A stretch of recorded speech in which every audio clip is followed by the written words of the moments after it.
Fala galera, estamos aí para mais um Natividade Podcast, começando oficialmente aqui a temporada de 2026. Vai ter muita coisa legal para vocês aqui esse ano. E hoje estamos trazendo aqui um convidado diferente, vamos trazer um tema um pouco diferente que é para somar ainda mais na vida de vocês, nos projetos de vocês.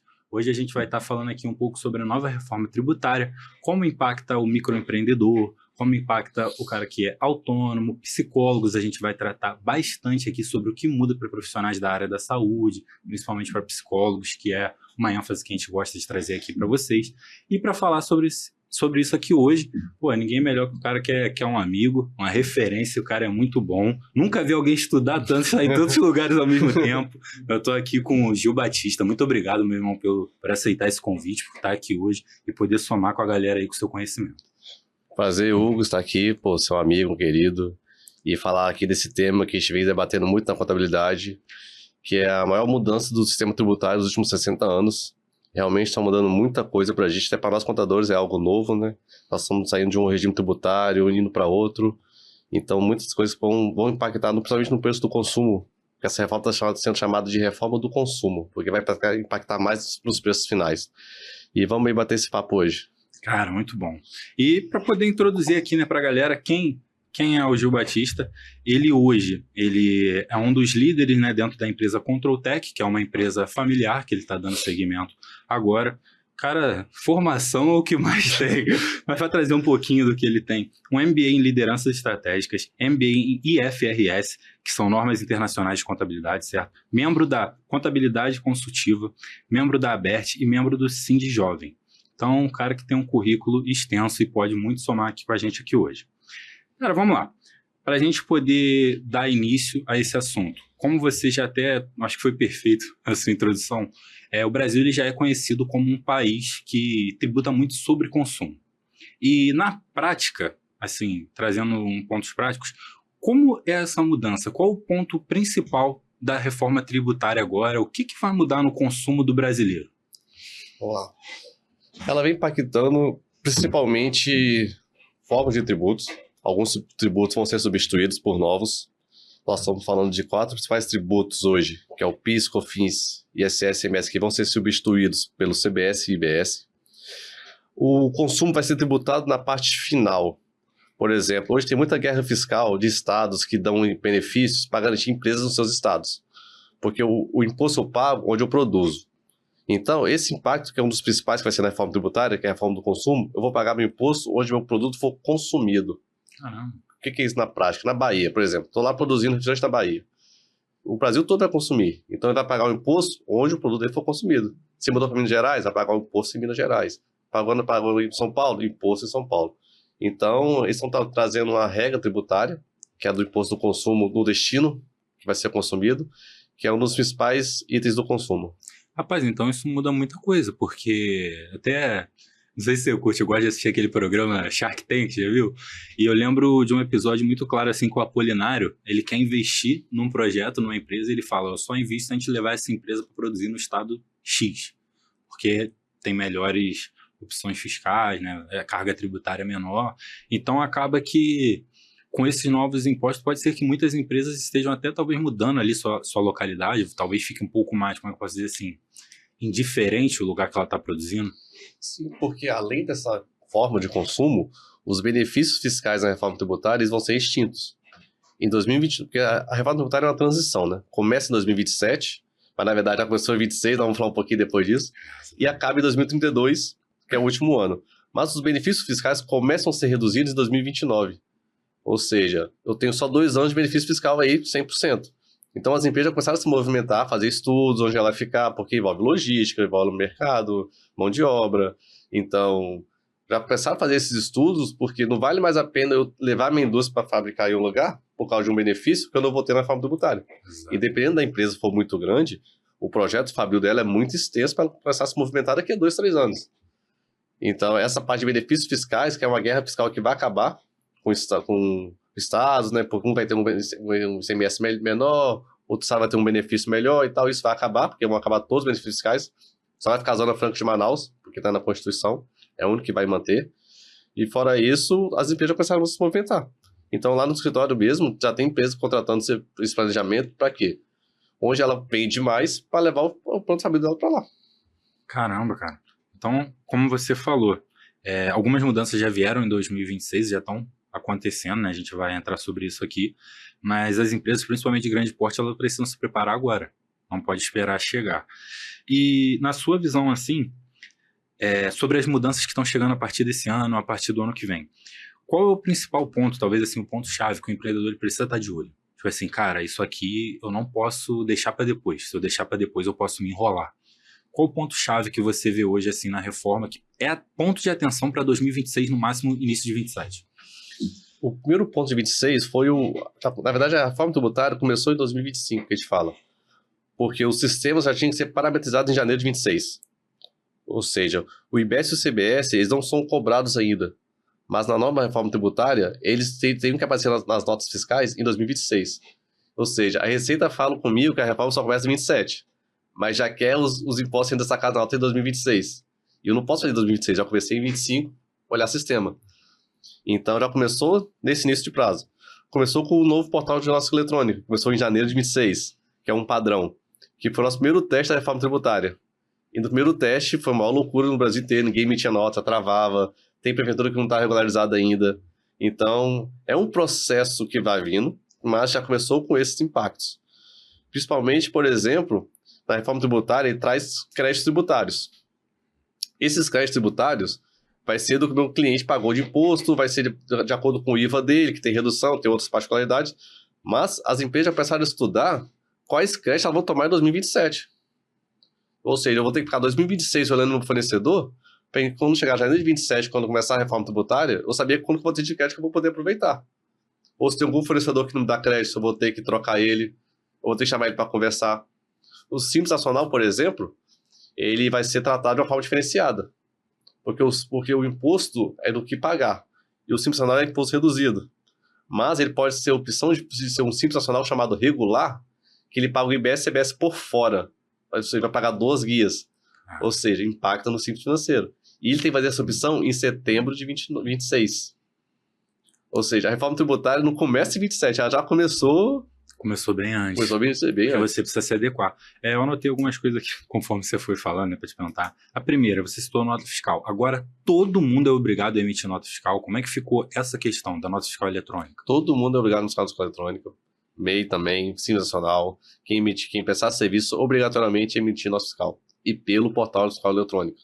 Antigamente não emitia cada um na sua prefeitura, tinha muita confusão, uma prefeitura de um jeito, a prefeitura de outro, o interior não tinha totalmente adaptado. Então, não. Com a reforma tributária, trataram o portal de fiscal eletrônica dentro de um portal. Então, hoje, as notas fiscais são um padrão no Brasil inteiro. E, cara, isso foi um ponto muito positivo. Eu tenho um padrão de nota fiscal. Eu não ter ficado em Vitória é um, no Rio de Janeiro é outro, aí você vai para São Paulo é outra plataforma, aí aquele monte de senha, um monte de cliente, com um monte de senha diferente, portal diferente para emitir nota. Aí, então, não. Então já começou isso, já começou a dar uma realidade que a obrigatoriedade da nota fiscal, porque para mim na reforma tributária, para mim tomar crédito, tem que ter a nota e tem que ter o imposto pago. Então já começou a organizar pela nota fiscal eletrônica. Bom, perfeito. Então, para quem é contador, no caso, foi um ponto positivo, que te ajuda, né? Até ter uma cobertura, talvez, nacional na sua empresa, não precisar separar em polos por estado. Isso é muito bom. Mas é um ponto de atenção, né, pelo que você falou. Por exemplo, às vezes o cara prestava um serviço, vendia determinado produto, não gerava nota, ou talvez, por exemplo, recebia alguma parte no CPF, outra coisa no CNPJ. E agora um dos pontos-chave da reforma tributária é que, como é que eu posso dizer? Talvez o governo ele vai ter uma visão maior dos seus rendimentos, tanto no CPF quanto no CNPJ. Hoje o cara ele não pode, por exemplo, qualquer tipo de prestação de serviço dele que é pela empresa, receber nada no CPF, porque isso será visto, ele vai ter que pagar tributos disso, correto? Correto. Porque saiu até uma normativa em outubro de 25, que a Receita reconhece, para reconhecer em 26, a receita do MEI também é atrelada à sua conta física. Ao CPF? Ao CPF. Porque o MEI, ele é um CPF regularizado. Então, tirar uma dúvida aqui, por exemplo. Se uma pessoa tem meu CNPJ, tal empresa, um MEI, e se a pessoa recebe aluguéis no CPF dela, como que fica essa divisão da renda? Ela tem que declarar os dois de forma separada? Como é que vai ficar essa questão toda? Isso. Como ela tem duas atividades, ela tem que tratar isso no imposto de renda dela. Entendi. Aluguel tratado dentro do livro caixa e o MEI tratado dentro do MEI. Então ela tem que separar essas atividades dentro do imposto de renda. Que inclusive já está chegando agora, provavelmente vai ser dia 16 de março, vamos aí até o dia 29 de maio, mais ou menos, 2 meses de trabalho de imposto de renda. Provavelmente vai ter algumas mudanças com essa reforma da renda, vamos ver como é que vai ficar se a Receita não soltou ainda, como é que vai ser essa nova plataforma de imposto de renda. Mas o MEI principalmente tem que se atentar a duas coisas: a movimentação da conta da pessoa física e o limite dele. O limite dele é 6.750 por mês. Por mês. E tem gente que pensa, esse mês eu não emiti nota, mês que eu vou emitir 12. Cara, você já tá errado. Mas eu fiquei 3 meses sem emitir, vou emitir aqui uma nota de 15 mil. Cara, isso aí você tem que mudar seu pensamento. Porque já tá rolando fiscalização de MEI, porque com a intensificação da reforma tributária, eles estão abrangendo mais as fiscalizações. E hoje em dia tá tudo mais digital. Tá tudo mais complexo de olhar, né? Então, é um ponto muito interessante do MEI se adequar, se realmente vale ele ser MEI. Às vezes ele pode sofrer uma penalidade futura por não declaração da renda, e sendo que ele podia estar no Simples Nacional, por exemplo, pagando o imposto dele reduzido e vida normal. Então, eu acho que o planejamento tributário não envolve só empresas grandes. Envolve MEI, envolve pessoa física, quem tem aluguéis, tem uma nova isenção de aluguel também que está sendo vigente. Faço uma holding para ter meus aluguéis, para tributar por lá, não sei. É tudo estudos que temos que fazer, que não só para as empresas grandes, também para as pessoas físicas. Exatamente. E você comentou aí, no caso, existe algum limite, assim, entre o MEI e a conta física, o CPF, tipo assim, existe algum limite juntando os dois, ou isso é totalmente separado, o MEI e o CPF da pessoa? O que a pessoa tem que se atentar é formalizar isso no imposto de renda. Porque, como você falou, a Receita não vai saber se ela recebeu 10 mil de aluguel na conta dela se ele não informar. Exatamente. E também, por exemplo, vai ter o limite do serviço do MEI dela, que ela pode receber da pessoa física. Então, ela tem que se atrelar ao quê? A declaração do imposto de renda.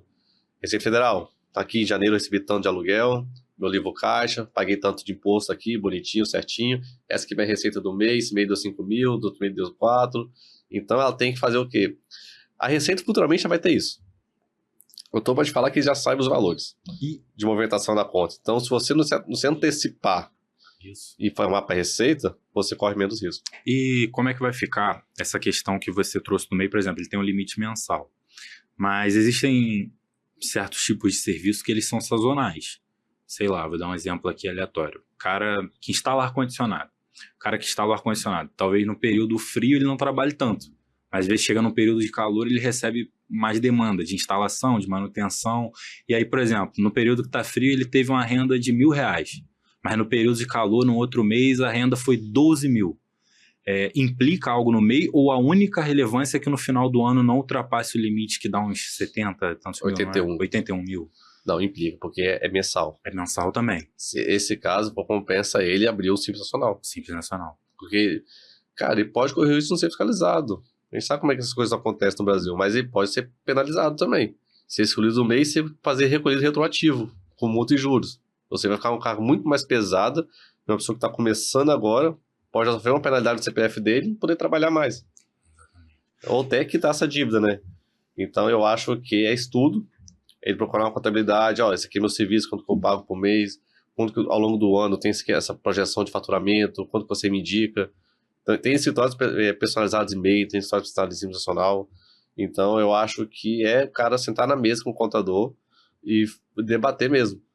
Hoje, com todas essas mudanças que estão acontecendo no país, o MEI e o Simples Nacional têm muita diferença, né? Você vê hoje para o microempreendedor, aquele cara que ainda é um pequeno empreendedor, não tem um faturamento tão alto por ano. Você acha que hoje o Simples tem sido até uma melhor opção, talvez que seja... como é que eu posso dizer assim, como o próprio nome diz, uma questão mais simples dele pagar os tributos dele, ele tá correr menos risco, por assim dizer. Na reforma tributária está sendo criado o Nano Empreendedor, que é uma renda de 4 mil por mês. Ou seja, ele está dividindo o MEI. Ele está simplificando para uma pessoa, como pode ser uma doméstica, pode ser um Uber, que tem uma receita menor, e pode declarar pelo nome do empreendedor. Então, na reforma tributária também está trazendo esse caso. Ou seja, cara, aí você está criando formas de você se regularizar. Exatamente. Se você não se adaptar, aí é você que está assumindo correr o risco. Assumindo correr esse risco. E ao longo, cara, aí da sua fala no início, você acabou citando o IVA. E IVA já é um tipo de imposto que é utilizado em diversos países no mundo, né? Mas para a gente deixar claro aqui, o que seria o IVA, que agora será aplicado no Brasil, né? Que está chegando agora com essa reforma. O IVA ele é um imposto de valor agregado, que ele está juntando 4 impostos do Brasil através do IBS e o CBS. Resumindo, o CBS vai substituir o PIS e o COFINS e o IBS vai substituir o ISS e o ICMS. Um comitê gestor federal, o outro lá pelo comitê gestor municipal e estadual. Então esse IVA, os estudiosos que estavam dentro da lei, alguns contadores do Brasil reunidos, estão chegando no valor de 28%. Estima-se que esse IVA seja 28%. Ele ainda não foi divulgado. O governo fala que seja entre 26% e 26,5%. Mas nas contas dos estudiosos ninguém chegou nesse valor. Todo mundo chega em 28%. Então ele tende a ser o maior IVA do Brasil. O maior IVA do mundo, desculpa. E, por exemplo, no Paraguai o IVA é 10%. Em alguns países da Europa é 16%. Então o nosso IVA vai ser o maior do mundo, nessa projeção que estão fazendo. E, cara, ele tende a ser bem mais oneroso se a empresa não se regularizar. Então, assim, hoje a nossa carga tributária ela já é uma das maiores do mundo, né? A única coisa que o IVA talvez vá trazer, se eu não estou falando besteira, é uma simplificação que a gente vai conseguir enxergar o que a gente está pagando de imposto, porque hoje alguém já até conversou em off. É muito difícil você até ver tudo que você paga de imposto, que é muita tributação no Brasil. Eu imagino que para o contador, meu irmão, é uma dor de cabeça tremenda. Tomara que com essa reforma seu trabalho fique mais fácil, melhore um pouco. Rapaz, a tendência, quando finalizar a reforma, é de ficar mais fácil, mas atrelar vai ser muito difícil. Rapaz. Porque no Brasil, cara, a gente fala, igual começou falando no início, é muita guerra fiscal. É um produto que é tributado de uma forma no Espírito Santo. Esse mesmo produto em São Paulo é outra forma. Esse mesmo produto na Bahia tem um outro preço. Então, o ICMS em todos os estados pode ser diferente para algum produto. O IVA ele tende a simplificar. Só que vai simplificar onerando. Vai subir a carga. Mas eu não posso ficar preso no meu IVA. Porque na reforma tributária, o IVA é o menor dos meus problemas. É margem, é preço de custo, é preço de fornecedor, é sistema, é RP. Então, tem estudos do escritório que nós estamos fazendo que o cliente vai pagar menos na reforma tributária. Porque é um cliente organizado, é um cliente que tem seus fornecedores em dia, é um cliente que tem seus impostos em dia, faz planejamento tributário, estuda. Então, tende a ficar mais barato. Mas já está contratando um estudo 2026. Ele não quer chegar em 2032 e pagar para ver. Exatamente. Então, ele tende a aumentar a carga tributária, aumentar o IVA 28%. Vou dar um exemplo, o PIS/COFINS no presumido é 3,65%. Eu vou pagar 9,23% no CBS já em janeiro de 27. Ou seja, eu estou saindo de 3 para 9% no presumido. Então, assim, já vai ter uma carga e um aumento ali, mas eu já tenho que olhar para meus créditos. E muitas empresas trabalham com lucro presumido, né, cara? Exatamente. Muitas empresas. Então, um ponto realmente de atenção, né, cara? Você vê quanto que vai mudar. Cara, e conforme a gente foi falando, para a gente dar início, a gente vai entrar em diversos pontos, mas na prática, hoje, assim, o que vai mudar hoje e o que você precisa se preparar? Hoje, na prática hoje, o que está valendo e o que eu preciso ainda me preparar? Porque você já trouxe diversos pontos de preparação que você já está fazendo desde o ano passado para alguns clientes. Mas na prática hoje, o que vai mudar hoje, o que vai mudar mais para frente? Hoje, teoricamente, não mudaria nada. Só informação de nota fiscal e preparação para 2027. O que a gente tem feito? Tem cliente contratando a gente para preparar a equipe dele para a reforma tributária. Através de comitê da reforma tributária. Eu pego um cara do compras, um cara do RH, um do financeiro, junto aquela equipe toda e debato a reforma com eles. E, gente, olha só, vem cá, a reforma é isso aqui, ó. Setor de compras, quem você compra? Quem são os fornecedores? Quem é simples nacional, quem não é? Ah, Gil, tem 10 simples. Já ligou para eles? Eles vão ser regular, não vão ser? Financeiro, como é que tá o seu fluxo de caixa? Como é que tá sua margem, sua projeção? Sua DRE tá fechada? TI, já botou todos os cadastros de produtos? Porque toda a nomenclatura de produtos muda na reforma tributária. Ou seja, eu tenho um cliente que tem 50 mil produtos. Caraca. A gente está mudando 50 mil classificações desses produtos para ele. Ou seja, se ele tiver um bom RP, uma boa equipe de TI, se ele tributar errado ali, cara, só vou descobrir daqui 2, 3 meses. Então, a gente começou agora, por quê? Já revisando o sistema, preparando a equipe, fazendo palestras em clientes mensalmente. Tipo assim, a gente está reforçando essa reforma tributária através, porque ela mexe com 3 pilares muito grandes. Ela mexe na reforma tributária, ela mexe na reforma da renda e ela mexe na reforma dos imóveis. Então, ela está vindo de uma forma muito, muito ampla para mim não me preocupar com ela. Entendi. Cara, e conforme você foi falando, a questão fica pensando, às vezes é até curioso você falar a questão da mudança. É até uma dúvida que eu tenho assim, hoje eu não sei se vai mudar a tributação assim, o imposto ele vai ser realmente único ou de produtos para produtos vai continuar mudando a porcentagem da tributação? Ele vai continuar a mudar, porque na reforma tributária tem regimes diferenciados. Por exemplo, produtos que são benéficos à saúde, medicamentos, produtos para acessibilidade, cadeira de rodas, tem um tratamento diferenciado. Eles têm redução da carga tributária. Alguns não vão pagar impostos. Entendi. Tem alguns produtos de alimentação, cesta básica, que também não vão pagar impostos. Então, ele é por produtos atrelado ao seu benefício. Eu tenho produtos prejudiciais à saúde, cigarros, bebida alcoólica, refrigerantes, embarcações, aeronaves, esses vão ser tributados além. Vão ter uma carga maior, porque eles vão ser chamados de imposto seletivo, que é produtos que é prejudiciais à saúde, vão ter uma carga tributária maior. Entendi. Então, eu continuo ainda por tipo de produtos, mas até mais com a regulação de menos estados. Ou seja, eu não vou ter essa guerra fiscal que eu tenho de ICMS, por exemplo, em 26 estados brasileiros. Mas mudanças básicas ele vai simplificar, porque eu estou tentando até resgatar aqui na memória um exemplo bobo que eu já vi, que, por exemplo, algumas empresas estavam mudando o nome de alguns alimentos só para mudar a carga tributária.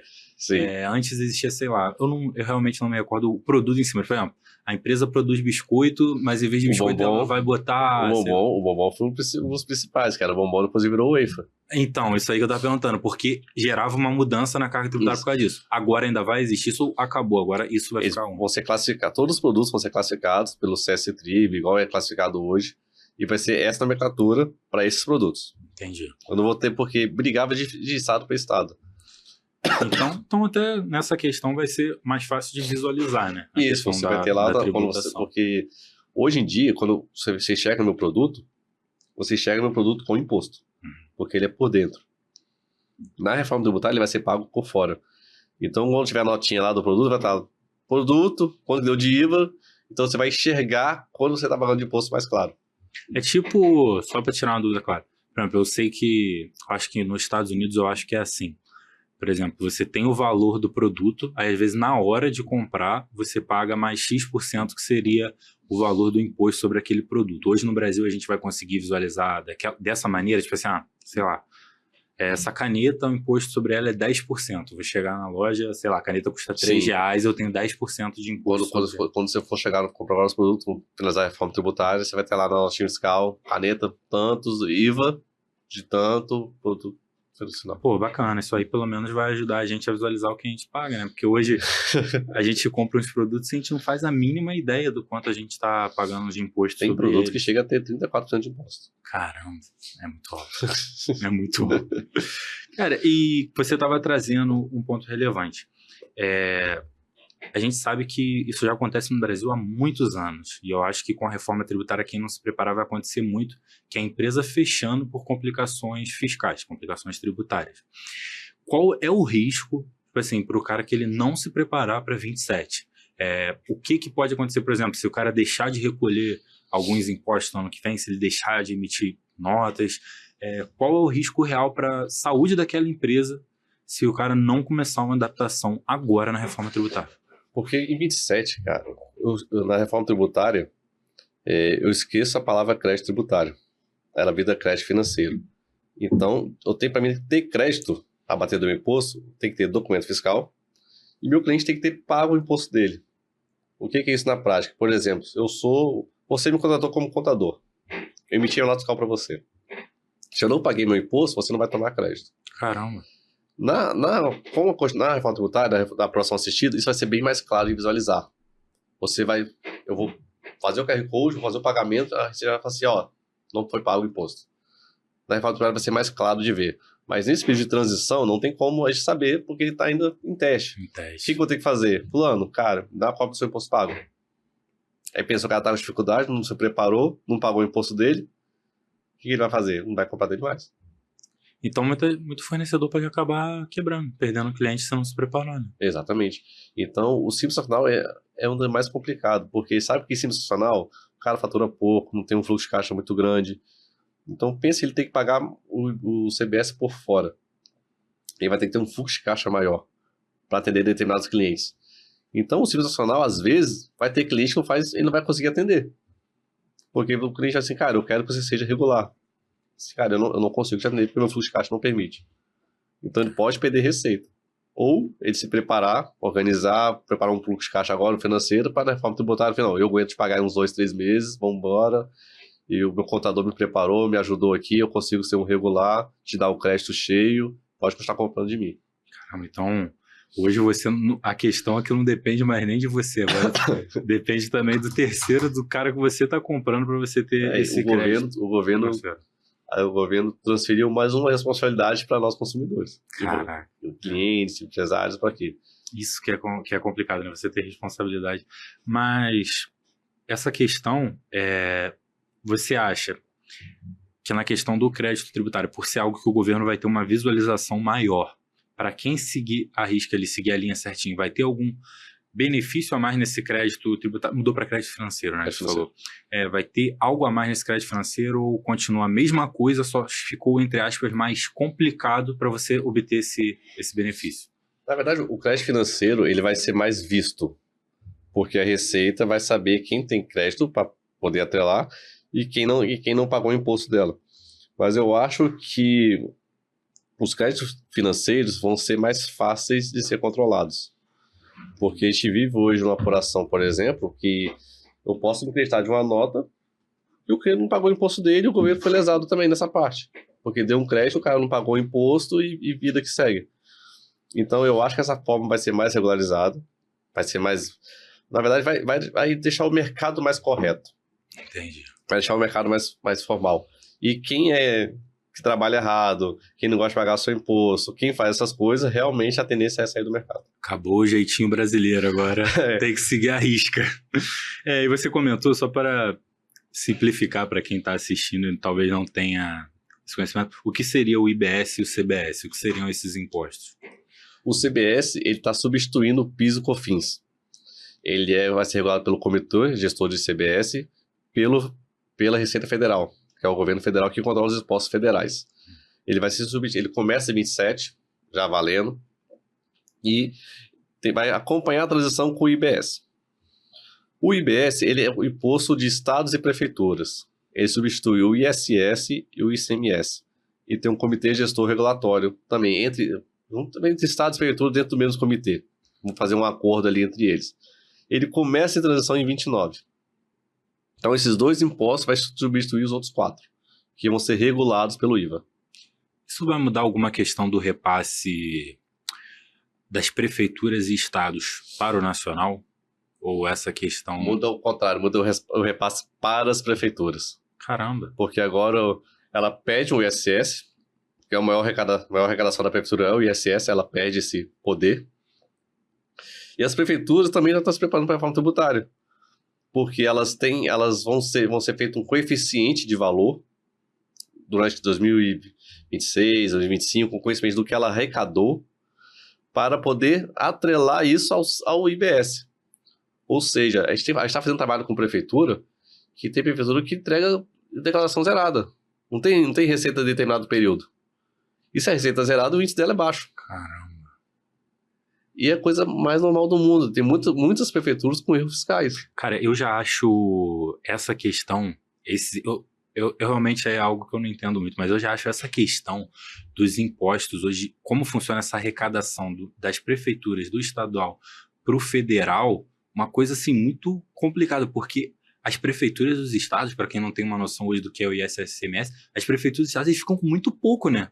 A maior parte do repasse é feito federal para depois voltar alguma coisa, né? Isso vai mudar alguma coisa também nesse sentido? Se talvez as prefeituras dos estados eles vão ter mais autonomia ou piora, mantém a mesma coisa? Tende a ter esse repasse mais rápido, porque vai ter esses comitês gestores. Porque hoje em dia eu pago o imposto, por exemplo, o ISS vou pagar para a prefeitura. Vou pagar o IBS para o comitê gestor. E ele vai fazer o repasse para as prefeituras. Entendi.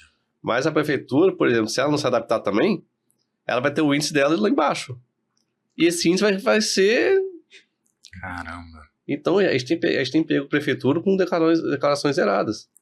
Ou seja, você pensa um ano de arrecadação sem movimento, como é que está o coeficiente dela? Lá embaixo. E se ela não se regularizar, não se atentar para isso, depois que chegou o comitê gestor... Isso pode interferir até Pode não, né? Provavelmente vai. Interferir na arrecadação que ela vai receber de volta, né? Se ela não estiver adequada. Sim, a gente tem um trabalho que a gente está estudando na prefeitura de do Espírito Santo, que a gente não pode falar, mas que a arrecadação dela, o índice seria, por exemplo, 0,17, e com o trabalho que vai ser feito, o índice dela vai para 0,23. Caramba.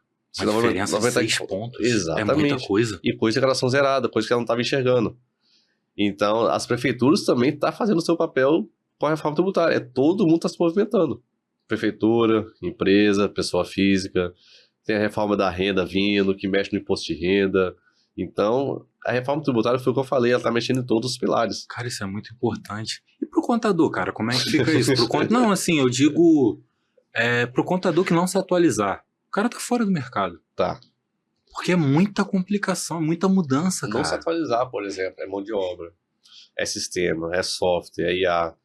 Então, é uma série de sistemas que você tem que ter hoje, porque nesse período de transição, pra você ter ideia, nós vamos ter 2 contabilidades. Eu vou ter que apurar o fiscal do meu cliente antes da reforma tributária e vou ter que apurar ele na reforma tributária.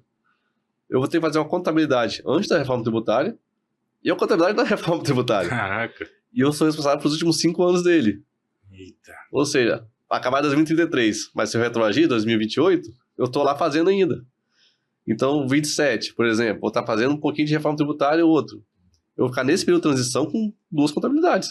Então, a sua demanda de serviço agora vai ser muito maior. E até para os contadores, né? As empresas de contabilidade que não se adaptarem agora estão... E a contado que falaram por esses dias que os contadores não são importantes, cara, não tem condição. Então, como é que uma empresa vai trabalhar sem contabilidade? Pô, não tem como, né? Não tem como. E é o que você falou, cara. Eu acho que o contador que hoje talvez ele não se atualize, não se prepare da maneira que você está fazendo essa gestão, ele pode gerar até prejuízo para o próprio cliente, né, cara? Às vezes Sim. Ele vai gerar problemas lá na frente pro próprio cliente dele. Cara, tem um estudo aí que foi feito que 84% das empresas do Brasil pagam imposto a mais. Caraca, a mais? Ou seja, se pagar mais é porque o contador emitiu a guia errada. Então, realmente, cara, às vezes é nem culpa do contador também, é a complexidade do sistema brasileiro. Porque, por exemplo, lá nos escritórios tem clientes, se eu não me engano, em quase todos os estados do Brasil.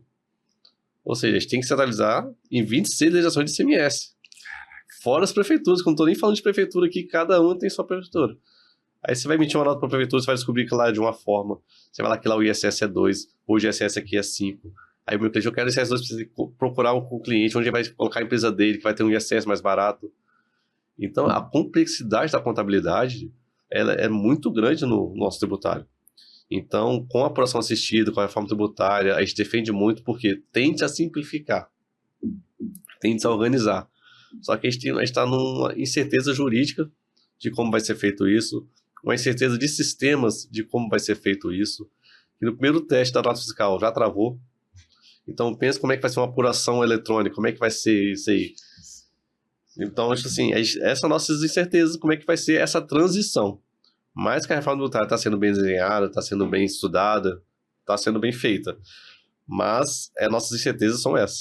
No Brasil, eu vi esses dias no Instagram uma frase que eu acho muito bacana, que fala que no Brasil até o passado é incerto. A gente nunca sabe o que vai descobrir sobre o passado do Brasil. E o futuro, então, né, cara, é uma constante mudança. Mas hoje assim, o planejamento que foi feito para a reforma, o que foi planejado para 26, já foi aplicado, não teve mudança nesse sentido. O que foi planejado para 2026 já está acontecendo, não teve mudança. É o portal de fraude eletrônica, é o IBS e CBS na nota, é a contabilização do IBS e CBS, mesmo que não tem paga, mas tem que estar no fiscal. Então, assim, já começou. Então está seguindo o cronograma aplicado, desenvolvido. Ou seja, 26 não era teste, 26 já começou a reforma tributária. Porra, perfeito, cara. E deixa eu te perguntar, você trouxe um ponto relevante, até eu falei no início do episódio que a gente vai tratar bastante sobre os autônomos, sobre os psicólogos, né? Até pra gente começar, o cara hoje que ele acontece, cara, talvez seja um déficit da educação brasileira de maneira geral. Você é formado e você não está preparado para atuar, você não está preparado para empreender, você não está preparado para atuar como autônomo. E, por exemplo, é um caminho natural da maioria dos psicólogos eles atuarem de forma autônoma no mercado. Qual regime o psicólogo precisa se enquadrar? Quais cuidados ele precisa ter? E aí, primeiro, vamos falar sobre isso, depois eu queria ver sobre essa parte de isenção que vai ter para algumas questões relacionadas à saúde, né, profissionais da saúde. Eu queria ver como é que vai ficar isso para o caso dos psicólogos. Mas eu acho que primeiro, qual regime que o psicólogo precisa se enquadrar? Qual a melhor opção para ele? O que ele precisa fazer? Ele tem que procurar um escritório e qual a demanda? Ele tem que atender hoje. Cara, primeiramente, ele tem que entender qual é a projeção dele, qual vai ser a demanda dele. Porque ele pode ser um autônomo e declarado no imposto de renda. Ele pode ser um simples nacional, atrelado, só que no nacional tem um atrelado ao fator R, que é um pouquinho mais complicado, porque é para a saúde, mas ele consegue pagar menos imposto com o Prolabore. Ou seja, ele tem que entender qual é o âmbito dele, qual a projeção de fluxo dele, de receita, e para poder fazer com o contador ajudar um planejamento tributário. Porque ele pode ser ou autônomo pelo imposto de renda, ou no simples nacional. Dependendo do caso, ele tem que procurar onde o planejamento dele vai pagar menos imposto. Mas o importante é ele declarar, é ele regularizar, é ele não omitir receita, ele não atender, fazer os atendimentos, receber na pessoa física e não fazer uma declaração. Um livro caixa, por exemplo, porque ele é uma atividade regulamentada. Então, importante é ele entender qual que é a receita dele, qual é o planejamento, qual é o fluxo dele e adequar o planejamento tributário dele. Deixa eu te perguntar, hoje a rede social, ela abriu muitas portas, né? Então, assim, hoje o cara abre outras maneiras de ganhar também, de gerar receita. Então, vou te dar um exemplo aqui. O cara, por exemplo, que hoje ele é um psicólogo e ele atua ali, tem a clínica dele, tá até fazendo os atendimentos de forma particular, atuando como autônomo. Mas, por exemplo, se esse profissional hoje ele resolve ter um infoproduto, sei lá, eu vou dar uma supervisão para outros psicólogos, ou ou uma mentoria, qualquer algo desse sentido. Esse tipo de serviço, ele ainda pode estar enquadrado num simples, ele precisa mudar alguma coisa? Como que fica essa questão hoje para um profissional assim? Aí um ponto, planejamento. Porque o infoproduto, um produto educacional, ele no simples nacional para ele, melhor do que no autônomo. Então ele pode ter a receita dele de psicólogo como autônomo, dependendo como é que vai ser o planejamento dele, como é que vai ser o volume financeiro desses atendimentos. Ele pode ter uma empresa no simples nacional com infoprodutos, declarado no imposto de renda as duas receitas. Ou seja, atrelado isso, eu só tenho que tomar cuidado o quê? Porque com a reforma da renda, acima de 600 mil por ano, eu posso pagar 10% a mais de imposto.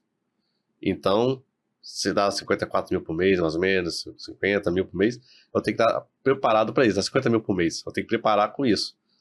Então, eu tenho que fazer o seguinte, eu tenho que me atrelar ao meu faturamento, quanto que vai ser um autônomo, nessa empresa do Simples Nacional, ver quanto que vai ser esse faturamento e me preparar com altas rendas. Porque eu posso depois, ficou muito alto aqui, eu posso ir já para o lucro presumido. Contador, cara, tô faturando muito bem aqui, cara. Tô pagando mais pouco, cara, vamos chamar aqui, vamos ver quanto está a projeção, vamos fazer o cálculo do presumido, quanto você está pagando. Então, cara, tá vendo a importância do planejamento? Eu falei aqui de 3 formas para você, bem rápidos. E são totalmente diferentes. Totalmente diferentes. E, assim, como eu falei, a rede social, ela abre um leque enorme hoje, né, para você trabalhar. Então, vamos imaginar uma outra situação aqui, né, para tentar tirar essas dúvidas. Se o cara tem a própria clínica, por exemplo. Hoje eu tenho minha própria clínica ali online, tenho uns psicólogos que tem um contrato de prestação de serviço, sei lá, para mim, e também tenho esse serviço educacional, seja uma mentoria, um outro produto educacional. Eu ainda posso me enquadrar ali num simples ou também já mudaria algo? Porque aí seriam, entre aspas, já 3 frentes, né? Um atendimento meu, né?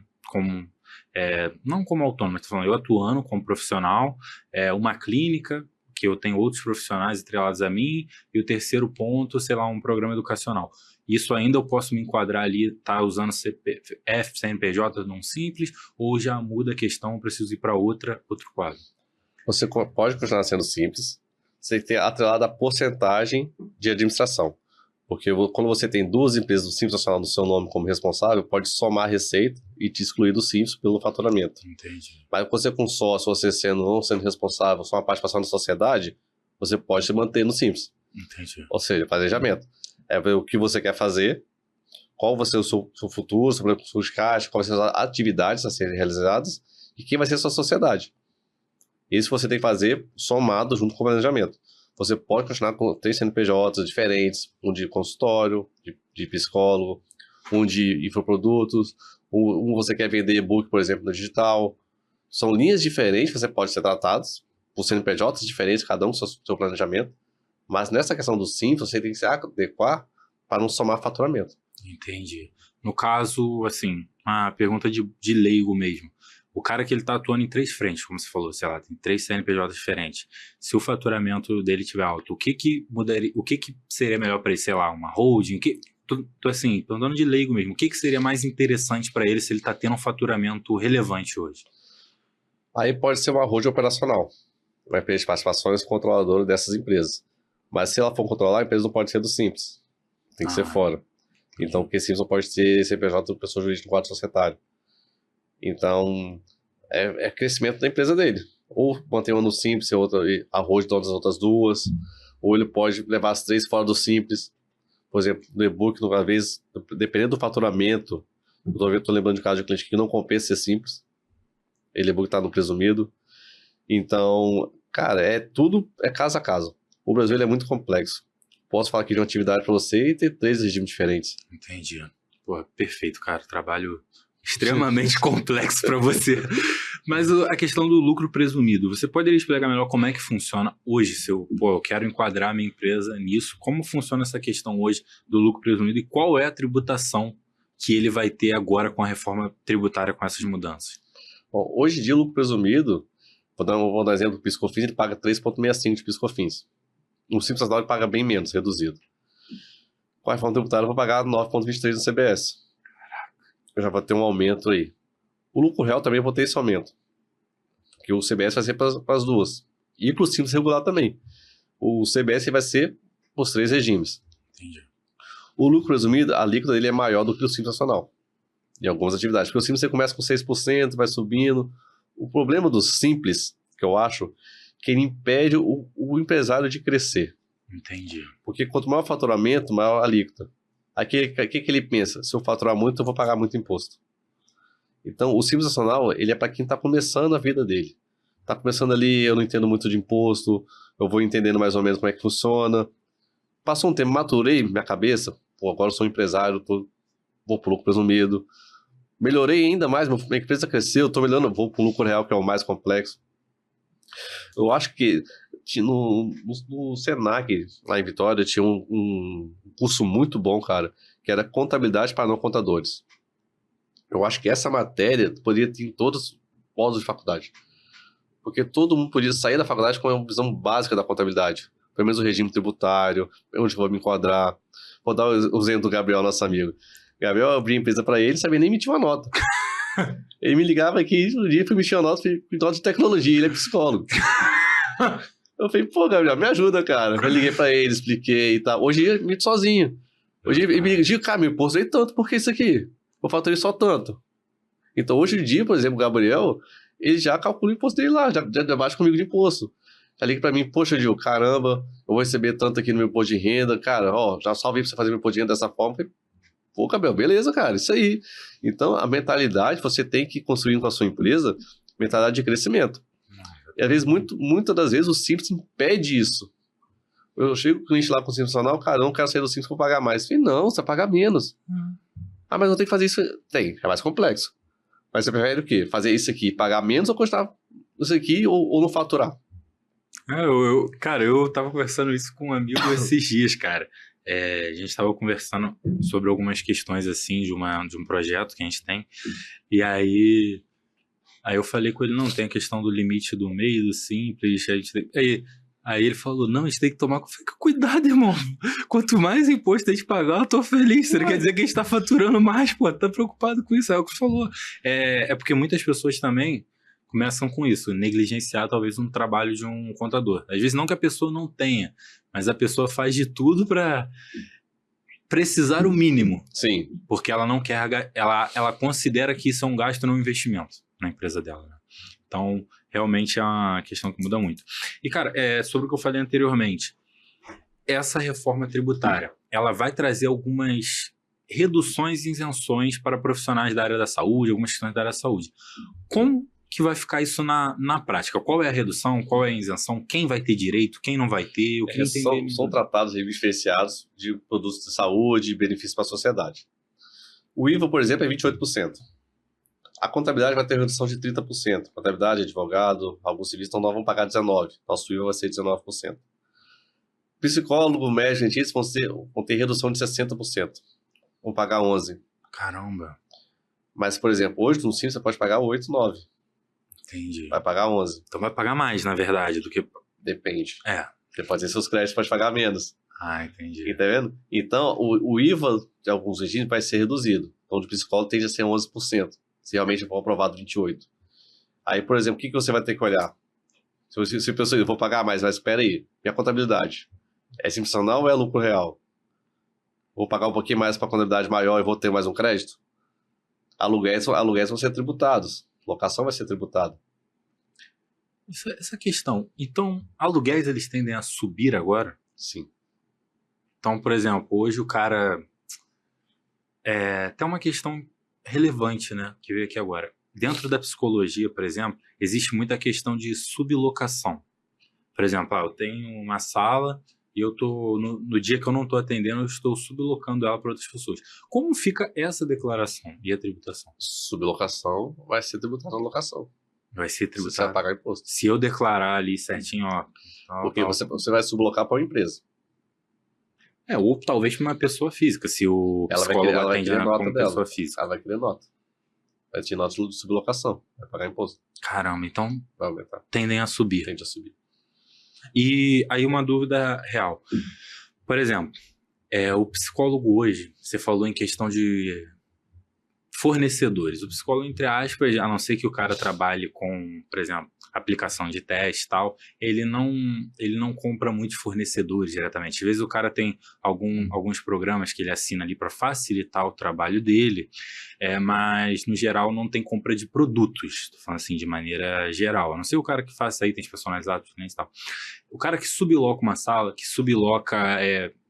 ou que aluga mesmo um espaço, ele tem direito a algum tipo de crédito a partir disso que ele está pagando ou não? O aluguel que ele pagar, ele vai tomar crédito. Ele pode ter crédito do aluguel? Então, ele vai ter crédito. Bacana. Porque a empresa que vai emitir nota fiscal vai ter um crédito de IBS e CBS.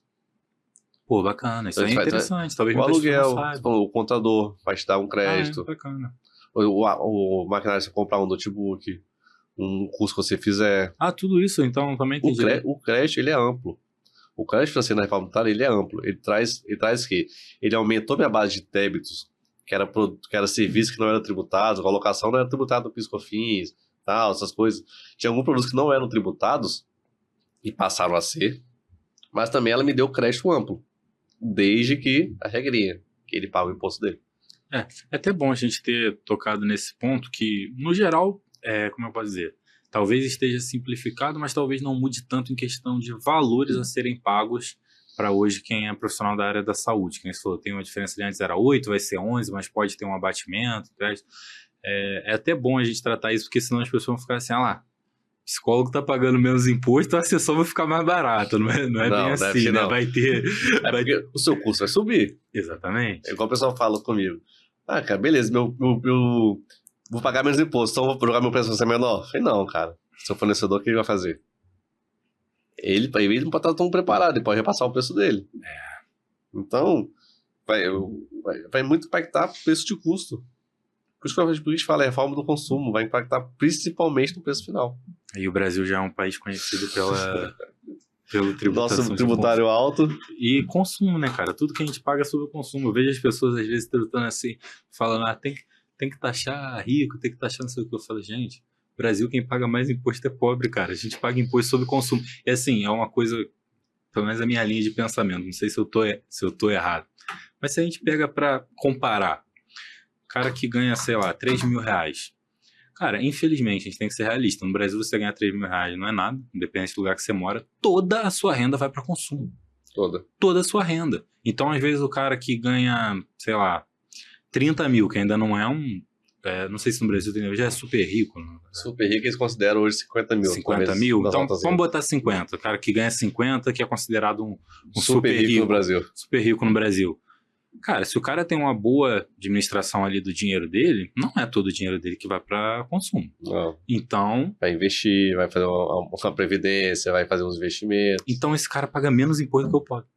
Sim. Se você botar botar na ponta do lado que são as porcentagens... Se eu for tributar uma alta renda, o que os ricos vão fazer? Os donos de indústria. Opa, eu tô pagando imposto aqui, eu vou passar no meu preço de custo. Mas eu vou empurrar o preço. É uma coisa que o empreendedor não é burro, né? Esse cara não cresceu à toa. Então, se o custo dele tá aumentando... Ele vai abrir uma hoje, ele vai fazer um planejamento tributário, ele vai, sei lá, ele vai estudar outros casos de fugir desse imposto. Cara, isso é muito bom. Ele vai fugir do imposto e vai jogar pro custo final ainda. Com certeza. As pessoas, às vezes, criam umas paradas que é difícil de entender, irmão. Mas a gente estava falando aqui sobre o imposto de consumo. Cara, eu fiquei bolado com esse negócio que você falou dos aluguéis, que vai subir. Tem alguma outra área assim, do nosso dia a dia que vai ter tributação que não tinha antes ou que vai aumentar e pode impactar diretamente na vida das pessoas, que nem aluguel? Cara, aluguel é uma coisa que vai impactar, eu não tenho noção de porcentagem, mas vai impactar boa parte da população, porque hoje muita gente vive de aluguel. Por exemplo, já começou aí a correr de tributação futuramente, é o Netflix, que você assiste. Os streamings? Os streamings hoje em dia vão ser os mais impactados. Software e TI vão ser os mais impactados. Porque não existia antes tributação? Era muito menor, tinha isenção, certo? De incentivo, está sendo cortado, e vai ter uma tributação maior. E você falou em streaming, até deixa eu te perguntar uma questão. Hoje ficou muito comum um dos infoprodutos vendidos pelas pessoas assim no geral na internet é um serviço de streaming, né? Sei lá, uma plataforma ali que você assina. Vai ter tributação nisso também? Também. Então... Se você puder parar para pensar, a Netflix lá em casa, eu fui ver esses dias, eles estão perguntando qual a sua localidade. Por quê? Já estão se preparando onde eles vão pagar o imposto dele. Caraca. Doideira, né? Porque quem já assiste Netflix para reparar, ultimamente, eles estão perguntando lá, qual a sua localidade? Aí você colocar Espírito Santo, Rio de Janeiro. Porque já estão se preparando onde está o consumo deles, onde eles vão ter que se adaptar. Para poder pagar o imposto. Caraca, então o serviço vai ficar mais caro. Sim, provavelmente. É muito complexo viver no Brasil, irmão.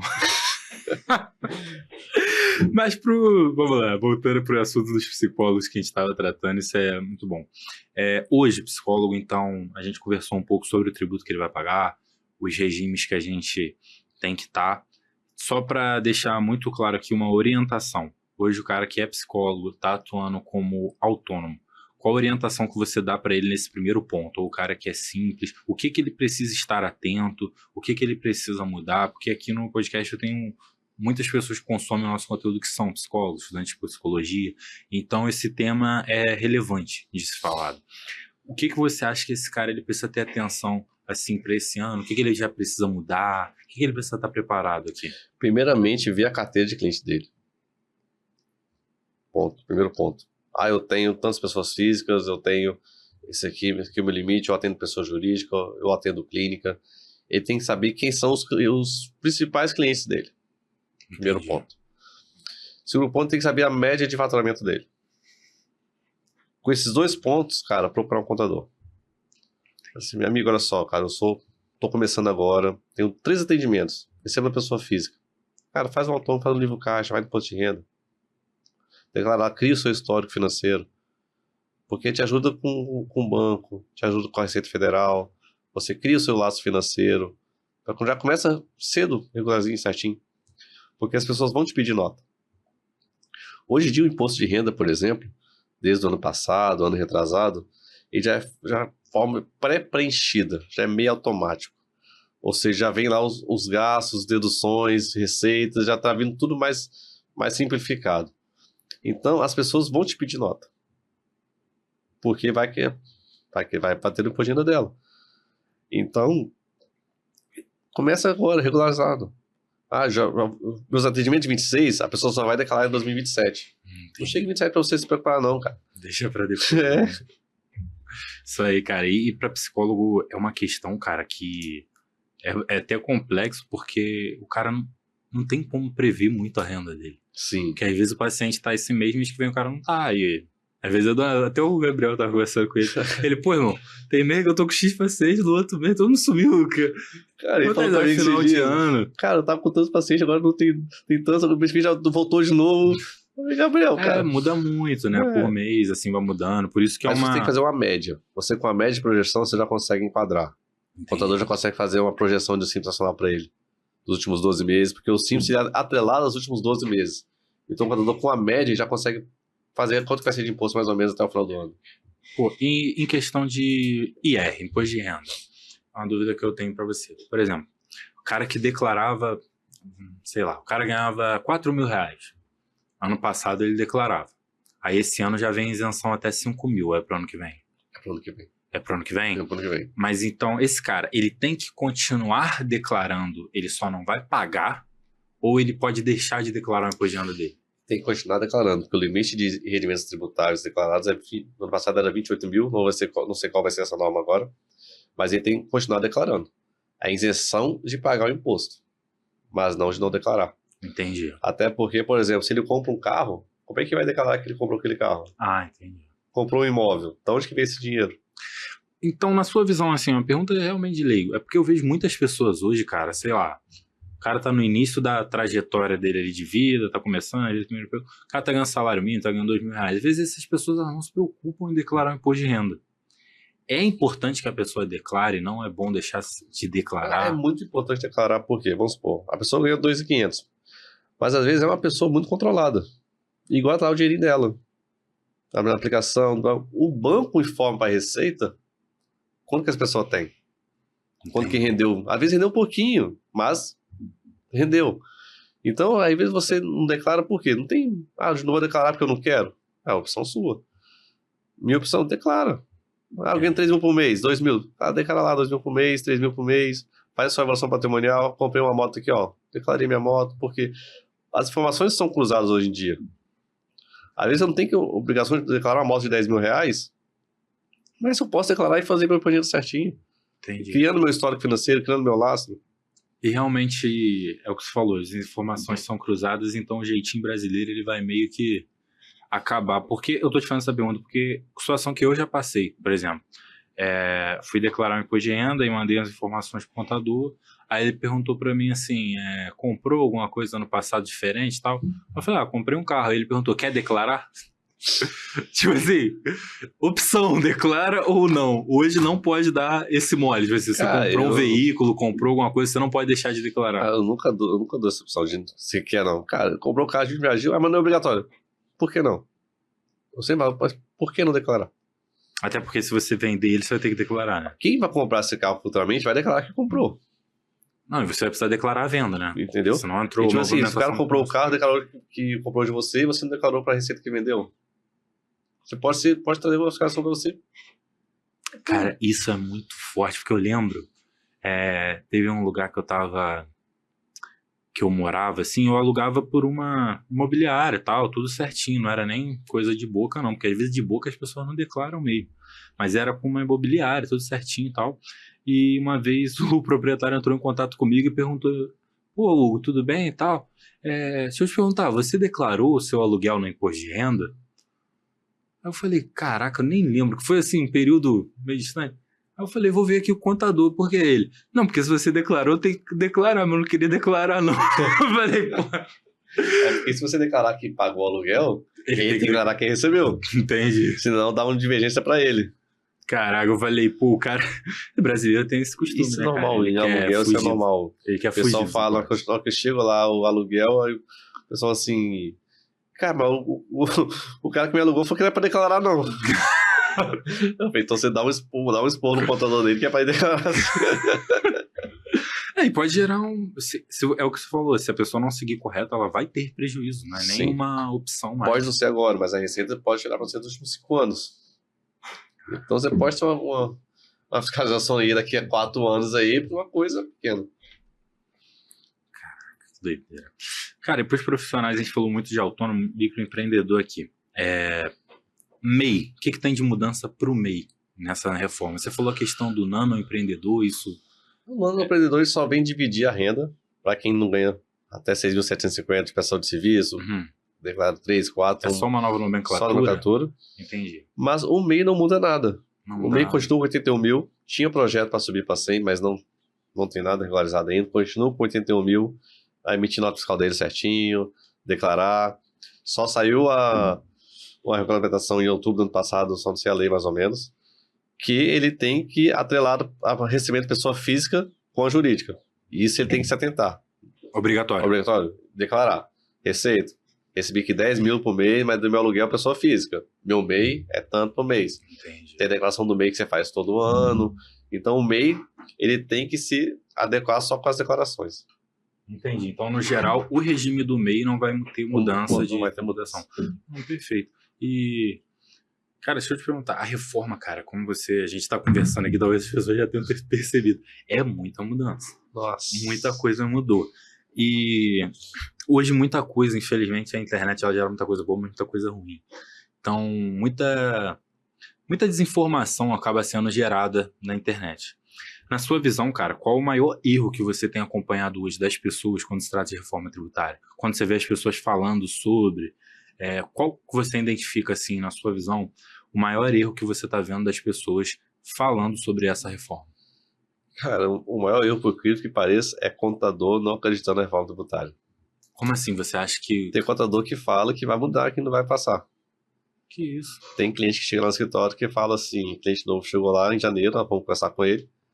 Assim, como é que tá a reforma tributária da sua empresa e tal? Já fala pra você? Não, meu contador falou que isso não vai passar, não. Então, o maior erro é não acreditar na reforma tributária. Esse é o maior erro. Como é que não acredita no negócio que já tá acontecendo, irmão? Pois é. Pois aí. Mesma coisa que tá chovendo, você vai lá, pô, irmão, tá chovendo não, fica tranquilo, leva guarda-chuva, não vai ter chuva. A chuva vai voltar pra cima. Pô, não tem como. E o segundo é a pessoa ficar preso no IVA. O pessoal tá preso no IVA. Pra gente pensar, nossa, meu imposto vai aumentar, meu imposto vai subir. Cara, se você não se regularizar, se você não estruturar, se você não olhar agora, realmente, cara, a alíquota vai aumentar. Mas você tem que... a gente fala que são 10 pilares antes do IVA. Eu tenho 10 acontecimentos para me preparar antes de chegar no preço final. Que é margem, RP, fluxo de caixa, financeiro, preço de compra, preço de fornecedor. Então, eu tenho outras coisas para me atentar com o IVA. Entendi. Cara, e é uma coisa assim, eu brinco com a galera direto. O governo ele gasta mais do que ele arrecada, ele aumenta a arrecadação, imprime dinheiro. O empresário ele não tem essa opção. Se ele fizer uma má gestão do dinheiro da empresa dele, ele vai falir, ele vai quebrar. E eu acho que com tudo que você está me falando, o cara que ele não tem atenção, ou que ele não está buscando um profissional de qualidade para fazer a contabilidade da empresa dele, esse cara está fadado a quebrar. Porque foi o que eu sempre contei. Eu vou ficar 2 anos com 2 regimes, 2 contabilidades. Caraca. Cara, eu tenho que me atentar, eu tenho que olhar para minha empresa antes de reforma tributária, depois de reforma tributária. Até o seu próprio custo base vai aumentar muito. Meu custo vai, eu vou ter que dobrar gente, vou ter que dobrar sistema, vou ter que dobrar tudo, porque eu vou ter que trabalhar com as 2 bases. E não é opção, é obrigação. E assim, você vai repassar isso para os seus clientes. E os seus clientes vão ter que repassar isso para frente. Então, na sua visão hoje, no Brasil, assim, de geral, pelo que você está vendo, é porque muita coisa pode mudar ao longo dos anos. Mas nesse primeiro momento, você acha que o preço dos produtos de consumo, os insumos de consumo, eles tendem a aumentar? Tende a aumentar nesse início? Ou você acha que eu acho que já em 27. Uma alta e depois uma queda? Ou a tendência é aumentar e se manter? Os estudos das alíquotas, eles tendem a subir em 27. Depois eles tendem a descer com a regulação do IVA 100%. Mas é caso a caso. Entendi. Porque a gente fala, tende a aumentar os produtos. A reforma que vai estar no consumo. Entendi. Isso aí é inevitável. Então, no momento, você acha que questão de consumo no Brasil, a gente vai aumentar o custo de vida? Sim. Caraca, isso é pesado. Porque hoje a gente já tem um custo muito alto. Um custo muito alto. Você falou, você com R$2.000 o dia, R$3.000. Irmão, só de aumentar aluguel, cara. Aluguel deve estar um absurdo.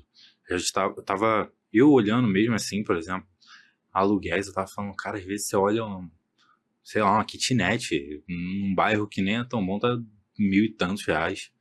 Tá, pô, eu falo assim, cara, a maioria eu tava vendo, eu vi uma matéria um tempo atrás, vou até ser sincero, eu já vi por alguns portais, mas eu não posso dizer se é um fato. Mas dizendo que aqui no Rio de Janeiro, quem ganha acima de R$5.000, R$5.000, está entre os 10% mais ricos do estado. É lógico que dentro desses 10%, a maior quantia de dinheiro está reunida naquele 0,1%. Mas sim, o cara que ganha 5.000, ele pertence aos 10% que recebem melhor. Mas se você alugar um kitnet de R$1.000, sobra 4. Não. E aí é o que eu tô falando, você vai pagar aluguel, compra. Se tudo começar a aumentar, se o salário não aumentar, como é que fica? E se o salário aumentar, repassa pro consumo de novo. Virou uma bola de neve. Você vê essa reportagem de dia, estão fiscalizando os Airbnb. Caralho. O Airbnb vai aumentar também, o aluguel também. Caraca, cara. Se eu vou pagar imposto... Vai aumentar tudo. É aquele ratinho correndo na rodinha assim, a gente tá num loop infinito, né? O pior não é pagar imposto, o pior é ter um recorde de arrecadação e déficit nas contas públicas. Cara, questão de gestão pública também brasileira é uma questão assim, como a gente falou no início, a gente está se atentando aos aspectos técnicos, porque é muito difícil hoje, eu acho que no Brasil as pessoas não têm uma clareza para a gente conseguir falar de aspectos políticos sem elas pensarem que a gente está escolhendo um lado. Por exemplo, a gente apontar aqui uma questão que, por exemplo, vou trazer uma questão que eu vejo. As pessoas veem a inflação totalmente descontrolada e apontam o dedo no Banco Central. Falo, pô, é a única maneira que o Banco Central tem de controlar a taxa de juros. E mesmo assim não tá dando certo. Tá dando certo. Então, realmente falta um conhecimento, assim, sobre economia no país. A gente fica preso querendo defender um lado A, lado B, mas não se atenta à briga política e tributária. Não se atenta em se unir e não, cara, tá errado essa tributação. Vamos conversar para baixar o que a gente tem que fazer, vamos às contas públicas. Reduzir o gasto. Isso. A gente fica preso nesse A e B e não se preocupa com as contas públicas que tá. É o que eu falei anteriormente, as pessoas, elas ficam assim, não, porque o governo tá dando esse benefício, tá criando esse benefício, tá dando isso daqui. Cara, a gente tá pagando isso. Será que as pessoas não estão enxergando? Porque assim, é o que eu falei, uma empresa, se ela gastar mais do que ela tá faturando, ela tende a quebrar. Agora, se o governo gasta mais do que ele tá faturando, ele vai imprimir dinheiro, que aumenta a inflação. Ele vai precisar aumentar a arrecadação, que no fim das contas também pode impactar na inflação, vai aumentar nos impostos que a gente paga. Enfim, volta pro ratinho correndo na rodinha aqui no Brasil, é complicado. Cara, e eu tava falando aqui agora a questão do governo. A tributação das prefeituras que você tava me falando. Cara, como que fica essa questão? É algo que as empresas têm que tomar algum cuidado ou é algo 100% relacionado às prefeituras? Não, isso aí ICS, não é? ISS. ISS. É 100% prefeitura. As pessoas têm que se cuidar com isso. Hoje, a preocupação das empresas é com o IVA, entre aspas. Isso. As empresas não têm que preocupar com o IVA dela. IBS e CBS. A prefeitura tem que se adequar com o percentual dela de arrecadação. Ela tem que se adequar ali quando que está o percentual hoje, quando que está a arrecadação dela, quando está a média desse percentual, quando que vai impactar futuramente. A relação da prefeitura... Desculpa te cortar. Só para completar a pergunta. A relação das prefeituras das empresas com as prefeituras e estado vai mudar em algo? Não. Hoje em dia, as empresas pagam o ISS para as prefeituras e vai pagar o IBS para o comitê gestor. Ponto. A relação ali só vai ser dessa mesmo, não vai ter nenhum impacto. Ela, em vez de pagar o ISS e ICMS, prefeitura e estado, ela vai pagar um comitê gestor, que é o IBS, e ele vai fazer um repasse para a prefeitura e para o estado. Então até simplificou essa relação no fim das contas. Em vez de eu pagar 2 guias, em vez de pagar 4 guias, eu vou pagar uma. Mas o valor, como é que ficou em questão de porcentagem? Essas 4 guias e essa uma, o valor correspondente, ele permanece parecido? Teve uma alteração? Aí eu não consigo fazer uma média, porque, por exemplo, o ICMS lá no Espírito Santo é 17%. Entendi. Tem prefeitura que ISS é 5%, já deu 22%. 3,65% de PIS/COFINS já deu 25%. Entendi. Então, eu não tenho como fazer uma média. O IVA vai ser 28%, mas eu sou um regime diferenciado, vou para 19%. Então, cada caso eu vou ter um estudo diferente. Cada caso é um caso. Pode ter casos que vão aumentar, pode ter casos que vão reduzir. A gente fez 2 estudos, 2 clientes lá, faturamento bem considerável, relevante. e que tá mais barato a reforma tributária. Isso é bom, hein? Pelo menos alguém tá feliz no fim das contas. Cara, e o que é? Eu anotei aqui que eu andei pesquisando, né? Falei, pô, receber o cara aqui pra falar disso, tem que pesquisar um pouquinho. O que é essa questão do split payment? O que seria isso? Isso é maravilhoso. O split payment, na verdade, vai ser uma forma de recolher o imposto antecipado. O que é isso na prática? Emitir minha nota o quê? Elas compram para você, fala meu QR Code. Split payment, na hora que você escanear o QR Code, minha nota de serviço é R$1.000, mais R$200 é imposto. Na hora que eu bater o split payment para você, eu automaticamente recebo só R$800. R$200 que é do imposto, vai direto para a conta do governo. Cara, você acha que isso facilita ou dificulta a vida do prestador de serviço? Dificulta. Você acha que dificulta? O meu imposto, como é que eu pago o meu imposto hoje em dia? De 1 até o dia 30, que eu faturei, pago no dia 20 do mês subsequente. Então vai diminuir o caixa da empresa. Fluxo de caixa. O fluxo de caixa reduziu. Porque eu fiquei pensando, porque eu olhei por 2 lados. Esse, mas também a questão, tipo assim, tem pessoas que são totalmente desorganizadas.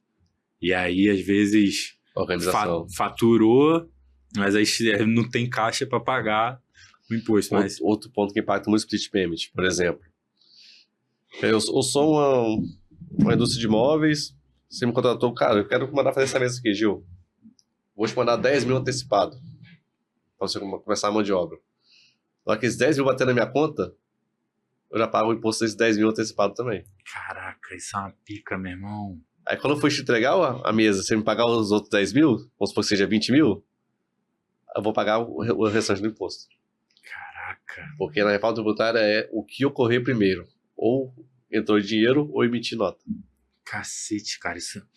O que eu tô pensando aqui, que hoje no Brasil a gente tem uma taxa de juros quase em 15%, né? Tá em 15%. O empreendedor, ele não consegue mais pegar empréstimo. Se ele pegar empréstimo, ele não consegue rodar a empresa dele. Infelizmente, para pagar uma taxa de juros de 15%, como é que você pega empréstimo, que eu digo, para investir, para crescer? Hoje as empresas têm uma limitação no Brasil. Sim. Porque, pô, uma taxa de juros de 15%, você pegar um empréstimo para crescer, cara, é para você pagar, crescer e pagar 15% a mais desse valor é muito difícil. Tem que ser uma empresa, porra, uma gestão muito top, mesmo assim dificulta. Então, sem essa opção de ter um investimento, ou até uma gestão de crise, talvez fazer um empréstimo, e ter o seu imposto antecipado, o fluxo de caixa das empresas está totalmente prejudicado, cara. Sim. E com a produção assistida, o que vai acontecer? Vai ser mais automático. Quando eu bater meu split payment, já vai o Banco Central já vai na base da receita ver o que eu tenho de crédito também, e faz a apuração na hora. Débito e crédito. Então, o que eu já tenho de imposto, o que eu tenho de crédito, já faz o fechamento ali na hora. Então, pode ser que se eu tiver mais crédito, eu também receba esse dinheiro automático. Então, da mesma forma que eu posso impactar no meu fluxo de caixa, mas se eu tiver meus fornecedores em dia ali, tudo certinho pagando o imposto dele, eu tenho crédito, eu posso ser beneficiado. Então, o split payment pode ser o vilão ou também pode ser continuar a vida normal. Depende do meu planejamento. Organização. Se o cara não tiver um planejamento... Não, o cara que é empreendedor, se ele não tiver um planejamento, ele vai quebrar. Não conseguir manter um caixa, uma reserva no caixa ali. Tá vendo? A gente falou de várias coisas, menos do IVA. Não, e deixa eu te perguntar, até uma questão aqui, que veio a dúvida. Por exemplo, hoje, você vende, sei lá, seja prestação de serviço ou seja a compra de produtos. Algumas empresas trabalham com faturamento. Quando que esse imposto vai ser recolhido? Só quando você receber o dinheiro. Você não precisa pagar imposto antes de receber, né? Só para eu entender. Porque assim, por exemplo, já trabalhei numa empresa que era... A gente comprava, por exemplo, material de obra numa numa loja assim de obra e tal. Esqueci o nome agora que se dá para loja de material de construção. Por exemplo, fui lá. Só que ele gera a nota para mim, faz o faturamento. Às vezes essa nota é paga daqui, sei lá, 30 dias que a empresa paga. Só que ele já gerou a nota. Ele paga esse imposto quando? Quando eu tenho meu mês ali, de 1 a dia 30. O que eu faturei ali, faturei a nota naquele mês. Vou receber daqui no outro mês 30 dias, mas faturei aquele mês. Pago menos no mês subsequente. Material de construção. Construtoras pode ser de regime de caixa. Tem regimes diferenciados na contabilidade. Aí sim, ela paga quando ela recebeu o dinheiro. Mas normalmente a maioria das empresas é regime de competência. Faturei de 1 a 30. Eu faturei de nota ali. Deu 100 mil. Dia 20 eu falo simples, tem no meu imposto. Dia 25 tem meu PIS/COFINS se ela for lucro presumido. Entendi. Ou seja, eu pago no mês subsequente. Cara, eu tô pensando nisso porque Mesmo que eu não tenha recebido. Eu lembro que eu trabalhei numa empresa e era realmente na parte de RH. A gente fazia tudo, né? Porque ali do RH a gente fazia toda a parte aquele de RH faz tudo, financeiro. Faz tudo, faz financeiro e tal. E a gente fazia toda a parte financeira. Então, a gente tinha que juntar todas as notas ali, que era faturamento, para poder mandar, fazia o caixa, questão dos funcionários. E, pô, eu fiquei com isso na cabeça, porque... Cara, não tem... Vai quebrar faturamento, pô. Como é que eu vou fazer um faturamento pra você se eu tenho que pagar imposto antes de receber? Fluxo de caixa. Fluxo de caixa. Cacetado. Eu tenho que ter um fluxo de caixa muito ajustado. Meu irmão, o cara que não tiver uma organização financeira, uma boa gestão financeira na empresa dele, ele tá fadado a quebrar. Cara, o que você falou, quem anda na linha talvez seja até beneficiado. Depende. Mas o caso de se estruturar. Fiquei bolado com essa. Irmão, levantei muitas dúvidas aqui com você, cara. Uma dúvida que é basicamente pra gente caminhar aqui pro final. Infelizmente, nosso tempo tá acabando aqui, já tá tarde. Mas agora só uma dúvida realmente relevante. A gente já falou um pouco disso, mas pra gente fechar. Hoje eu não posso mais, por exemplo, tentar separar o meu CPF do CNPJ no sentido de assim, aquele jeitinho, faço uma coisa aqui, faço uma coisa ali. Hoje tudo, entre aspas, está sendo visto. Porque hoje uma coisa que eu vi com a reforma, assim, se eu não estou enganado, né, é que o governo ele vai ter uma visão muito maior sobre os seus rendimentos. Sim. Seja no CNPJ, seja no CPF. Hoje eu não tenho mais como fugir da declaração, separar de um de outro, fazer aquele jeitinho, isso eu recebo aqui, ali. Como é que está essa questão hoje, daqui para frente? Cara, hoje já está sendo mais fiscalizado. Foi até um ponto que tem, eu esqueci de falar, tem um ponto muito forte na reforma tributária, que é o artigo 335, que ele trata da contabilidade na reforma tributária. A gente está falando que esse artigo é a chamada contabilidade perfeita. O que é isso na prática? Eu só posso reconhecer na minha contabilidade de receitas o que é da minha empresa. Por exemplo, entrou 100 mil reais na minha empresa, faturei 80 mil, ou seja, 20 mil não é de faturamento. Eu tenho que justificar para a Receita Federal da onde veio esse dinheiro. Se eu não justificar, eu vou pagar o IVA cheio, 28%, e mais uma penalidade. Ou seja, às vezes é um dinheiro que às vezes o sócio botou dinheiro na empresa. Entendi. É só informar para a Receita Federal. Se eu não informar isso, ou seja, se a minha contabilidade não for perfeita, eu vou ser penalizado. Ou muita gente mistura pessoa física com pessoa jurídica. O que é normal? Tem na minha conta jurídica, tem meu cartão de crédito da pessoa jurídica. Aí eu passo no shopping, passo no cachorro, passo na academia, passo de atividades que não é da empresa. Se eu também não me atentar para regularizar, na reforma tributária eu sou penalizado. Então, no caso do MEI, tem o CNPJ, cara, abre a conta do CNPJ no MEI. Recebe por lá, faz o salário por lá, organiza a vida. Porque você com a sua contabilidade organizada, você não vai ser penalizado. Cara, até uma dúvida que eu levantei aqui com você falando isso, é importante perguntar. Muito empresário às vezes tem um costume, né, habitual, por exemplo, tem uma reunião importante aqui com você, mas é relacionada à empresa. Pô, vamos ali almoçar, eu vou pagar no cartão da empresa. Isso é algo que é bom tomar cuidado com? Não, almoços assim, diário, não tem problema, eu justifico lá com despesa com o restaurante. Tem. Eu não posso, por exemplo, pagar um final de semana um almoço da família. Entendeu? Entendi. O dia a dia de eu almoçar é despesa da empresa, o sócio está lá almoçando. Agora eu vou lá, minha empresa é Vitória. Eu vou lá para Gramado, faço um almoço lá com a minha família, 3 mil reais lá pra família toda. Pô, isso não vai estar na empresa. Entendi. Entendeu? As pessoas têm que separar. E isso é muito... Isso não é muito comum. Teve um colega meu que uma vez estava conversando e trabalhou com um rapaz na empresa dele e falou, cara, ficou assustado. Por que ele não separa CNPJ do CPF dele. Ele vai viajar, ele paga passeio com o CNPJ, ele paga sei o quê. Eu falo, cara, não é possível, Isso é irmão. normal, o pessoal não se atenta. Vai começar a normalizar quando doer no bolso. E vai doer, né? Vai doer, porque você pensa em pagar no mínimo 50% da movimentação que não era sua empresa. Se eu falar aí de 100 mil reais, pagar 50 mil de multa. Caralho. Eu tô falando de empresa pequena, não é uma empresa grande de faturamento alto. Aí tem um cliente lá que ele fatura 220 milhões por mês. E 2 bi por ano. Imagina pagar uma faturinha dessa. Você imagina, um dia que não é da empresa É justificar. o que eu tô falando. Se gera uma fatura dessa, se você não tá preparado, você não tá gerindo. Quebra. Meu irmão, quebrou. Quebrou. E não é só empresa pequena que pode quebrar, não, cara. É o que você falou, até a questão de fornecedores. Se você não estiver atento de quem você está comprando agora, isso vai te prejudicar. Uma vez me perguntaram, ô Gil, quem vai ser mais impactado na reforma? Empresa grande ou empresa pequena? Cara, os dois. Cada um tem suas peculiaridades. Não pode correr, não, filho. Todo mundo. Todo mundo. Cara, tá certo. Irmão, cara, estamos caminhando pro final aqui. Queria te agradecer demais pela presença aqui hoje, cara. Somou demais no conteúdo aqui. Quero já te deixar o convite para você voltar mais uma vez, porque eu acho que ainda tem coisa para a gente falar, tanto desse assunto quanto de outros temas que eu gostaria de trazer aqui com você. Eu acho que já ficou nítido que conhecimento que você tem na área, né? Eu vejo que é um cara que está sempre buscando atualização, então um cara que tem muito para somar na vida das pessoas, de quem está assistindo. Eu tenho certeza que a pessoa vai se beneficiar, vai ter aprendido com você. E eu queria que você desse um alô, aquela câmera ali, um pouquinho sobre o que é o trabalho da sua empresa hoje, da Controltec.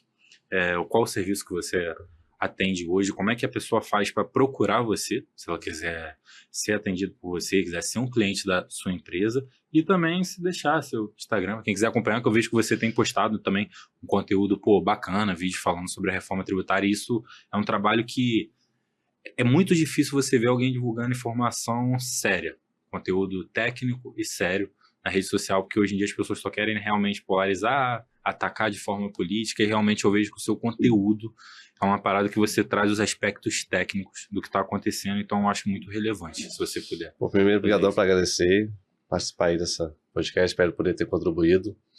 Galera, segue lá, @batista.ferreiraneto e Controltec, @contabilidade. Nosso escritório tem 31 anos de mercado. Somos o primeiro escritório SA Contabilidade do Brasil. Se eu não falar isso, meu pai fica bravo. Sério? Somos o primeiro escritório de contabilidade SA do Brasil. Sério mesmo, cara? Sério mesmo. Atendemos todos os ramos de empresa, psicólogos, médico, dentista, varejo, atacadista.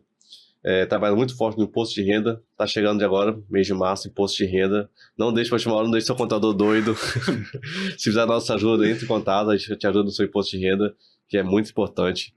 E, cara, eu tô começando a compartilhar muitos conteúdos técnicos sobre reforma tributária, sobre fluxo de caixa. Pode dar que tem muito conteúdo bacana lá. O homem tá voando, ele não para. Eu Vambora. vejo ele em São Paulo, eu vejo ele em BH, eu vejo ele no Rio, eu fico assim, caraca, onde que é a casa dele? Não lembro saber onde tá morando, tá visitando Vitória agora. Vendedor que não anda, não vende picolé, cara. Tem que ir embora. Exatamente, empresa que não vende, o que acontece? Quebra. Isso aí. Bom, muito obrigado mais uma vez. Muito obrigado a todo mundo que tá acompanhando a gente e tamo junto, galera. Valeu.